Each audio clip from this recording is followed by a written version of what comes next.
யாழ்ப்பாணம் போதனா மருத்துவமனைக்குள்ள அத்துமீறி நுழைந்ததாகவும் தன்னை மிரட்டும் பாணியில் கதைத்ததாகவும் போதனா வைத்தியசாலை பணிப்பாளர் சத்தியமூர்த்தி அவர்கள் போலீசாரில் முறைப்பாடை பதிவு செஞ்சிருக்கிறார். தன்னை சார் என்று அழைக்கும்படி கேட்டார். அதை நான் அழைக்க முடியாது என கூறினேன். பின்னர் என்னை வெளிநாட்டுக்கு தப்பி ஓடும்படி கூறினார். இவை அனைத்தும் எனக்கு எந்த விதமான பாதிப்பையும் ஏற்படுத்தவில்லை. எதிர்வரும் காலங்களில் இவ்வாறான நபர்கள் எவரையும் நாங்கள் உள்ளே அனுமதிக்க மாட்டோம் என்பதை 15ஆம் தேதி ஜனாதிபதி அன்ருகுமார் திசாநாயக்க அவர்கள் இந்தியாவுக்கு பயணமாக உறுதியாகிருக்கிறது. கடற்தொழிலாளருடைய பிரச்சனைகளை பற்றி அவர்கள் கதைப்பார்கள் என்று கூறியிருந்தார்கள். அது மட்டுமில்லாமல் இந்த 13வது சட்டம் புதிய அரசியலமைப்பில் எப்படி உள்வாங்கப்பட போகின்றது என்பது தொடர்பான சில விடயங்களும் கதைக்கப்படலாம். சிவாஜிலிங்கம் அவர்கள் முன்னை நாள் பாராளுமன்ற உறுப்பினர் சிவாஜிலிங்கம் அவர்கள் இப்போ வைத்தியசாலையில் அனுமதிக்கப்பட்டிருக்கிறார். அவருக்கு காலில் பல சத்திர சிகிச்சைகள் செய்யப்பட்டது. சில பகுதிகள் கூட வெட்டி எடுக்கப்பட்டு தான் அவருடைய கால் அப்படி இருக்குது. ஆகவே அந்த நிலைமையிலும் கூட மாவீரர் தினம் அன்று ஜாழ்ப்பாணத்தில் பல பகுதிகளுக்கும் இந்த வெள்ளத்தில் விஜயம் சேர்ந்திருந்தார். உங்களுக்கு தெரியும், இந்த மாவீரர் தினம் அன்று பல உண்மையிலே தவிர்க்க முடியாத அனர்த்த சூழ்நிலை ஏற்பட்டது. எங்களுக்கு அந்த ஆணைக்குழு இந்த ஆணைக்குழு அந்த பொறுமுறை இந்த பொறுமுறை நல்லிணக்க ஆணைக்குழு ஓஎம்பி அந்த கொடுத்த டாக்குமெண்ட்ஸை திளைச்சு போட்டார்கள். அந்த ஓஎம்பி திளைச்சு போட்டார்கள். புற என்ன ஓஎம்பி, புற என்ன நல்லிணக்கம்.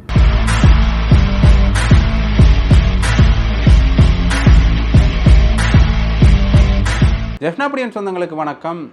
வைத்தியர் ராமநாதன் அர்ச்சுனா அண்மையில் பாராளுமன்ற தேர்தலில் வெற்றி பெற்று பாராளுமன்ற உறுப்பினராகவும் இப்போ மாறியிருக்கார். அந்த வகையில் அவர் தொடர்பான சர்ச்சைகள் இற்றை வரைக்கும் வெளிவந்த வண்ணமே இருக்குது. முதலாவதாக இவர் சாவகச்சேரி வைத்தியசாலையில் பல தவறுகளை வெளிக்கொண்டதன் மூலமாக மக்கள் மனதில் இடம்பெற்று மக்களின் ஆதரவையும் பெற்றிருந்தது.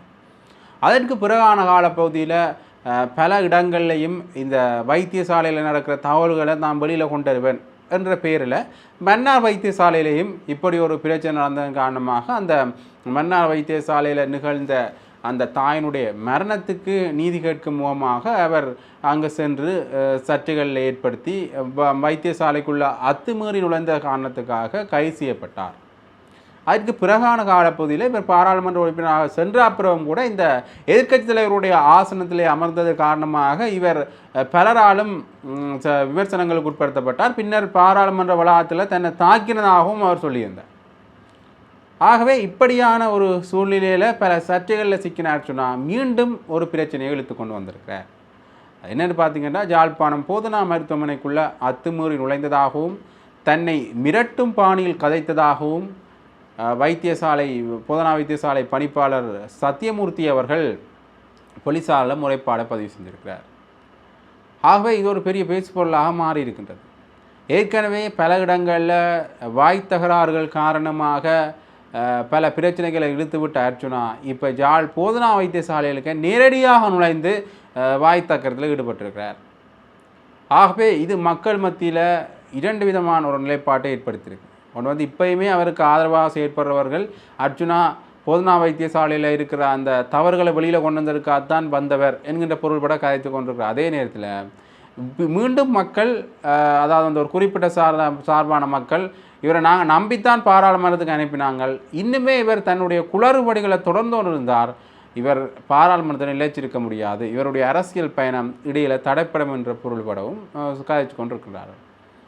ஆகவே இந்த பாராளுமன்ற உறுப்பினர் ஆனதுக்கு பிறகு கூட பல சர்ச்சைகளில் சிக்கினவர். இவர் அரசியலுக்கு வாரத்துக்கு முதல் அரசியல் நிலைப்பாட்டை எடுக்க கூட இவருடைய எந்த கட்சிக்கு ஆதரவு தெரிவிக்க போகிறார், அதாவது இந்த ஜனாதிபதி தேர்தலில் எந்த கட்சிக்கு ஆதரவு தெரிவிக்க போகிறார் என்ற நிலைப்பாட்டில் மாறி மாறி மாறி ஒவ்வொரு பேருக்கும் ஒரு நிலைப்பாடு எடுத்துக்கொண்டு அந்த வகையில் இப்போ பாராளுமன்றத்துக்கு போன பிறகு அன்ருகுமார் திசாநாயக்கனுடைய கட்சியோடு சேர்ந்து செயற்பட தயார் என்கின்ற ஒரு விடயத்தையும் சொல்லியிருக்கிறார். ஆக இவர் இப்போ இந்த சத்தியமூர்த்தியினுடைய இந்த சர்ச்சையில் சிக்கினது ஒரு பெரும் பரபரப்பை ஏற்படுத்தியிருக்கு. மக்கள் மத்தியில் இவருக்குரிய ஒரு நம்பிக்கையின்மையும் கொண்டு வந்திருக்கு. இதற்கான தீர்வு திட்டம் என்னவா இருக்க போகின்றது என்ற ஒரு பெரிய கேள்வியும் வந்திருக்கு. செக்யூரிட்டி கார்ட்ஸ் அவர்களோடு வாக்குவாதத்தில் ஈடுபட்டு பணிப்பாளரை சந்திக்க வேண்டும் என்ற நோக்கிலே இங்கே அவர்களுடைய தடையை மீறி வந்தார். நான் அவர் வந்து எனக்கு முன்னால் இருக்கையில் இருந்ததும் அவரிடம் நான் கேட்டேன், நீங்கள் வருவதாயின் தயவு செய்து அனுமதி ஒன்றை பெற்றே வர வேண்டும். ஏனெனில் இங்கே வைத்தியசாலையினுடைய முக்கிய கடமைகள் இருக்கின்றன. இருப்பினும் அவர் தனக்கு வந்தபடி வார்த்தைகளை பிரயோகம் செய்தார். குறிப்பாக அவர் தன்னை சார் என்று அழைக்கும்படி கேட்டார். அதை நான் அழைக்க முடியாது என கூறினேன். உங்களை கௌரவ பாராளுமன்ற உறுப்பினர் என அழைக்க முடியும் என கூறினேன். பின்னர் அவர் என்னை இந்த கடமையில் இருந்து நீக்கப் போவதாக கூறினார். நான் அதையும் நீங்கள் இயலுமாயின் செய்து பாருங்கள் என்று கூறினேன். பின்னர் என்னை பாராளுமன்றம் அழைத்து பாராளுமன்றத்தை காட்டி அங்கே கேள்வி கேட்கப் போவதாகவும் கூறினார். பின்னர் என்னை வெளிநாட்டுக்கு தப்பி ஓடும்படி கூறினார். இவை எனக்கு எந்த விதமான பாதிப்பையும் ஏற்படுத்தவில்லை. இருப்பினும் என்னுடைய கடமை நேரத்தில் ஒரு இடையூறாக இவற்றை செய்ததை நான் போலீஸில் முறையிட்டிருக்கின்றேன். அவர் ஒரு தனிநபராக அல்லாது அவர் கௌரவ பாராளுமன்ற உறுப்பினராக வந்ததன் காரணமாக இந்த வைத்தியசாலை காவலாளிகள், போலீஸ் உத்தியோகத்தர்கள், ஏனையவர்கள் அவரை கௌரவமான முறையில் நடாத்தி அவரை அனுப்பி வைத்தார்கள். இருப்பினும் இது காவலாளிகள் மற்றும் போலீஸ் உத்தியோகத்தர்கள் ஏனைய உத்தியோகத்தரிடையே ஒரு குழப்பத்தை ஏற்படுத்தி இருக்கின்றது. எதிர்வரும் காலங்களில் இவ்வாறான நபர்கள் எவரையும் நாங்கள் உள்ளே அனுமதிக்க மாட்டோம் என்பதை தெரியப்படுத்துகின்றோம். எமது வைத்தியசாலை எப்போதும் நோயாளிகளுக்கும், அதாவது எந்த விதமான நோய்களுக்கும் சிகிச்சை அளிக்க நாங்கள் எப்போதும் தயாராக இருக்கின்றோம். இங்கு போதிய அளவு மருந்துகள் இருக்கின்றன. இவற்றை இவ்வாறான சிகிச்சைகளை வழங்குவதற்கு பல்வேறு விசேட வைத்திய நிபுணர்களும் அதற்கான பிரிவுகளும் எப்போதும் தயாராக இருக்கின்றது. ஆனால் வைத்தியசாலைக்கு சந்திக்க வேண்டும், ஆலோசனை வழங்க வேண்டும் என்ற நோக்கில் யாராவது வருவார்களாயின் அவர்களையும் நாங்கள் உரிய அனுமதியோடு வருகின்ற போது அன்போடு வரவேற்று உரிய முறையில் அவர்களுடைய ஆலோசனைகளையும் அவர்களுடைய குறைபாடுகளையும் நாங்கள் கேட்பதற்கு எப்போதும் தயாராக இருக்கின்றோம். மாறாக இந்த வைத்தியசாலையில் குழப்பம் ஒன்றை ஏற்படுத்தும் நோக்கில் அவர்கள் யாரும் முயற்சித்தால் அதற்கு இது ஒரு இடம் அல்ல. ஏனெனில் இங்கே விடுதிகளில் சுமார் 1500 பேர் மற்றும் வெளிநோயாளர் பிரிவு, கிளினிக் பகுதி போன்றவற்றில் பல்லாயிரக்கணக்கானவர்கள் சிகிச்சை பெறுகின்றார்கள். ஆகவே அவற்றில் ஒரு குழப்பம் ஒன்றை ஏற்படுத்தக்கூடாது. அதன் காரணமாக இவ்வாறானவர்கள் இவ்வாறானவர்கள் வர முயற்சித்தால் நாம் அவர்கள் நுழைவாயிலே காவலாளிகளால் அவர்கள் போலீசாரிடம் ஒப்படைக்கும்படி கூறியிருக்கின்றோம். நான் நினைக்கின்றேன் இவ்வாறானவர்கள் நமது வைத்தியசாலையில் இனிமேல் வர முயற்சிக்க மாட்டார்கள் என்று. இது ஒரு முக்கிய செய்தியாக இருக்க வேண்டும். ஏனெனில் வடக்கிலே இருக்கின்ற ஒரு முக்கியமான நிலையம் இது 24 மணி நேரமும் இயங்க வேண்டும். இதனுடைய இயக்கத்தை தனிநபர்கள் தடை செய்வதை நாங்கள் முற்றாக இந்த வைத்தியசாலை சமூகம், நாங்கள் இங்கே 2200 பேர் கடமையில் இருக்கின்றோம். எங்களுடைய ஒவ்வொருவரது கடமை முக்கியம். ஆகவே இதை தயவு செய்து கருத்தில் எடுக்குமாறு தயவுடன் கேட்டுக்கொள்கிறோம். அல்ல, வைத்தியர் இது தொடர்பில் தான் அந்த சுகாதார தொண்டர்களின் பிரச்சனையை கதைக்கத்தான் வந்தது. அது தொடர்பில் தனக்கு இடையூறு இருந்தா சொல்றார். அது தொடர்பில் 2 வருடங்களுக்கு முதல் எமது துணை பணிப்பாளர் சில தொண்டர்களை பயிற்சிக்காக உள்வாங்கியிருந்தார். அவர்கள் 3 மாத பயிற்சியின் பின்னரும் அவர்கள் தாங்களாக விரும்பி வந்து கடமை புரிவதாக கூறியிருந்தார்கள். அவர்கள் இப்போது திடீரென புதிய அரசாங்கம் வந்ததும் தங்களுக்கு வேலை கட்டாயம் தர வேண்டும் என அவர்கள் கொழும்புக்கும் சென்று வந்திருந்தார்கள். அவர்களுக்கு தொண்டர்களாக, அதாவது குறிப்பிட்ட பயிற்சியை வழங்கியிருப்பதை பற்றி நாங்கள் கடிதத்தை வழங்கியிருந்தோம். இருப்பினும் அவர்களுடைய நிலை பற்றி சுகாதார அமைச்சின் விளக்கத்தையும் நாங்கள் அனுப்பியிருந்தோம்.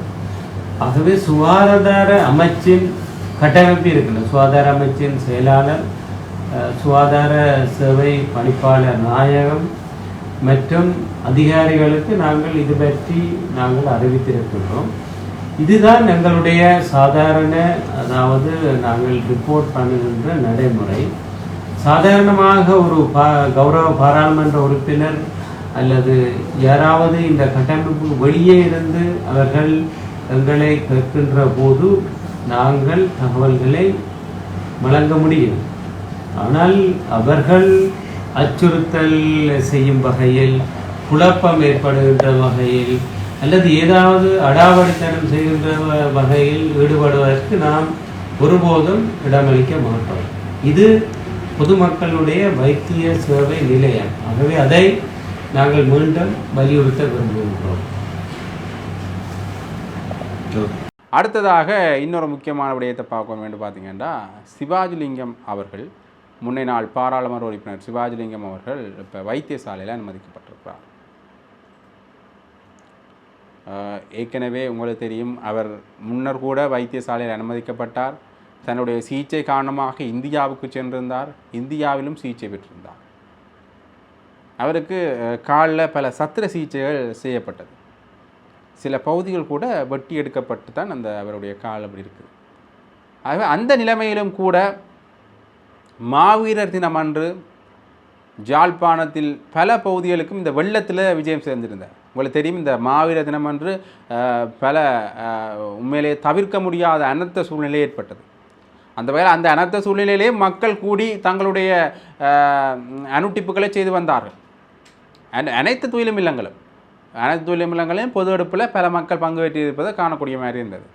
இருந்தாலும் சில அரசியல் தலைவர்கள் நெடுநேரம் இந்த துயிலும் இல்லங்களில் நிற்கலை என்கின்ற ஒரு சர்ச்சையும் ஏற்பட்டது, ஒரு குற்றச்சாட்டும் அவர்கள் மேலே மேற்கொள்ளப்பட்டது. ஆனால் சிவாஜிலிங்கம் அவர்கள் தொடர்ந்தும் இந்த செயற்பாடுகளில் ஈடுபட்டார். குறிப்பாக தியாதிபம் திரிவண்ணானுடைய நினைவாலயத்துக்கு வந்து கற்பூரமேற்றி, உங்களுக்கு தெரியும், வேறு இடங்களில் வந்து மழையின் வீச்சு குறைவாக இருந்தது.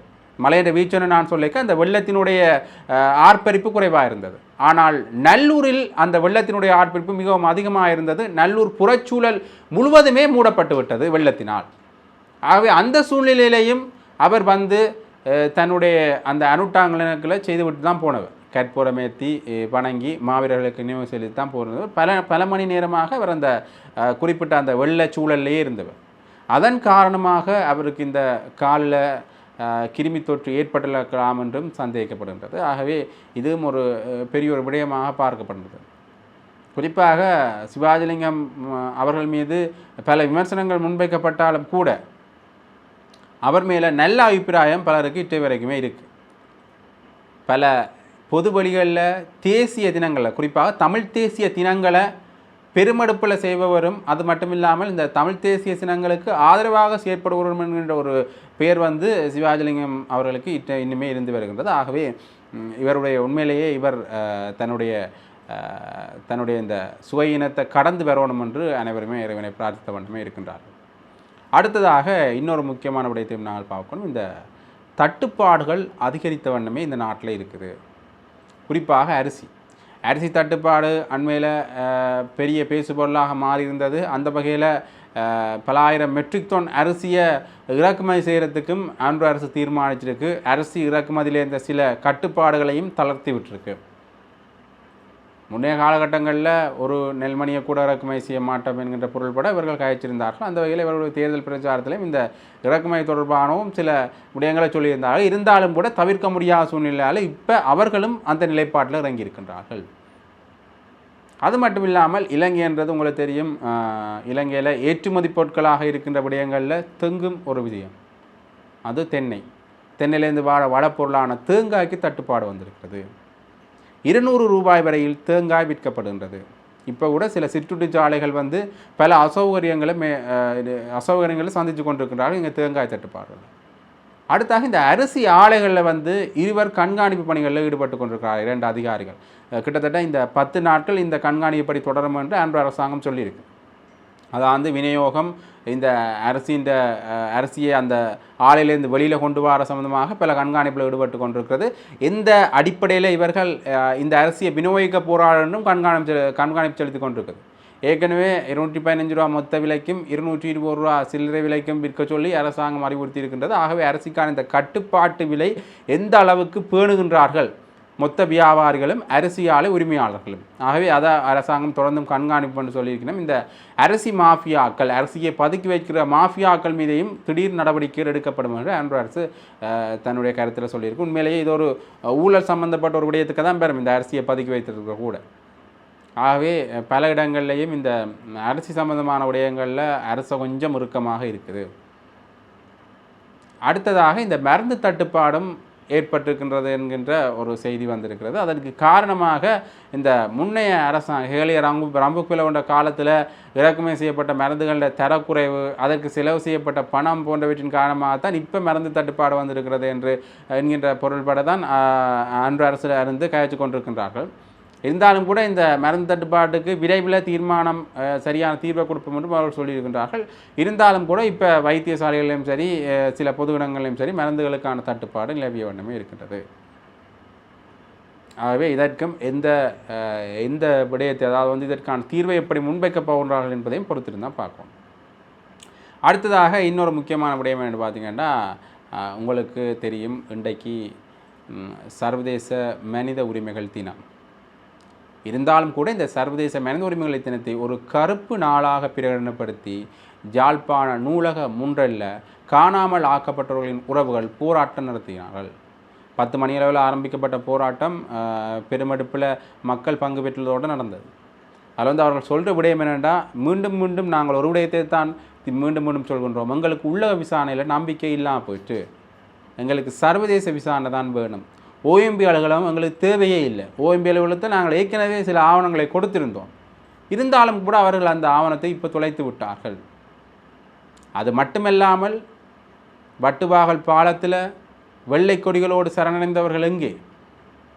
இறுதி யுத்தத்தின் போது தாய்மார்கள், உறவினர்கள் தங்களோட பிள்ளைகளை தாங்களாகவே கொண்டு வந்து இராணுவத்தின் கையில் ஒப்படைத்தார்கள். அவர்கள் எங்கே என்கின்ற கேள்வி அவர்கள் எழுப்பியிருக்கின்றார்கள். ஆகவே உண்மையிலேயே இது ஒரு பெரிய பேசு பொருளாக அமைஞ்சிருக்கிறது இந்த காணாமல் ஆக்கப்பட்டவர்கள் தொடர்பான பிரச்சனை.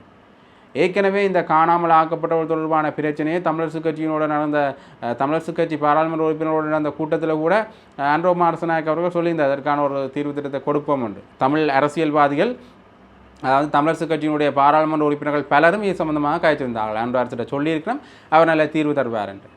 இருந்தாலும் கூட சந்திரசேகரம் அவர்கள் முன்னை நாள் ஜாழ் மாவட்ட அமைப்பாளரும் இப்போ பாராளுமன்ற உறுப்பினராக இருக்கிற சந்திரசேகரம் அவர்கள் இது தொடர்பாக பேசுகின்ற பொழுது காணாமலாக்கப்பட்டவர்கள் தான், இனி அவர்கள் தொடர்பாக எதுவுமே பேச முடியாது என்கின்ற பொருள்பட கூறியிருந்தார். அது காணாமலாக்கப்பட்ட உறவுகள் மத்தியில் ஒரு பெரிய விசனத்தை ஏற்படுத்தியிருந்தது.